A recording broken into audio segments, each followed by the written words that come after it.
আসসালামু আলাইকুম রহমতুল্লাহি আবরকাত। স্ট্রিট অফ তাকওয়ার নতুন একটি ভিডিওতে আপনাদেরকে স্বাগতম। আজ আমাদের আলোচ্য বিষয় হচ্ছে 31st নাইট। বিষয়টি যেমন গুরুত্বপূর্ণ তেমনি আমাদের জানা খুবই প্রয়োজন। আমি উক্ত বিষয়ের উপর কিঞ্চিত পরিমাণ আলোকপাত করার চেষ্টা করব। বেতৌফিকুল মালিক আজিজুল আল্লাম। 31st নাইট আমি উদযাপন করব না, কেননা আমি একজন মুসলমান। আর একজন মুসলমান বিজাতীয় কালচার কখনোই অনুসরণ করতে পারে না। আমার উদযাপনের দিন ঈদুল ফিতর এবং ঈদুল আজহা।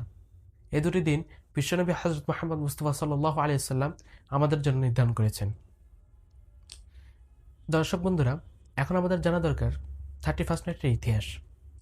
এটি মূলত খ্রিস্টানদের সংস্কৃতি থেকে এসেছে, যা রোমানদের স্যাটারনালিয়া উৎসবে প্রতিষ্ঠিত। জুলিয়াস সিজার প্রথম ইংরেজি নববর্ষ চালু করেন, যা 1582 সালে গ্রেগরিয়ান ক্যালেন্ডারে এর আনুষ্ঠানিকতা শুরু হয়, যা পরে বিশ্বজুড়ে উদযাপিত হওয়া শুরু করে।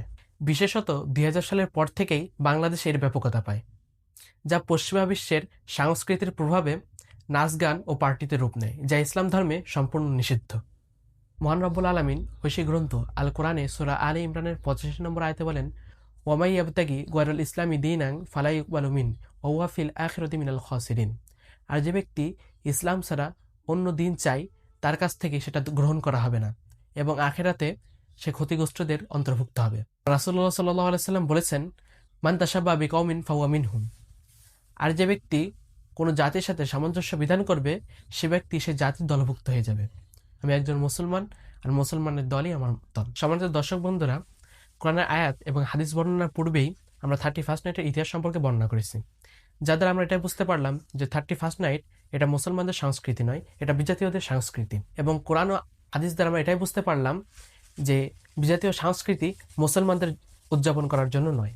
সম্মানিত দর্শকবৃন্দ, অনেক মুসলমান ভাই ও বোনেরা 31st নাইটের সঠিক ইতিহাস না জানার কারণে এবং এর ঈমান হারানোর ভয়াবহতা সম্পর্কে না বোঝার কারণে এই হারাম আনন্দে তারা মেতে ওঠে এবং বিজাতীয় সংস্কৃতি অনুসরণ করে তাদের দলে অন্তর্ভুক্ত হওয়ার মতন ভুল করে বসে এবং আতশবাজি, ফানুস উড়ানো এবং বিকট জোরে গান বাজনা হওয়ার দ্বারা ছোট বাচ্চা, শিশু, বৃদ্ধ এবং হার্টের রোগীদের বদদোয়া পেয়ে থাকে, যা একজন মুসলমানের দ্বারা হওয়া উচিত নয়।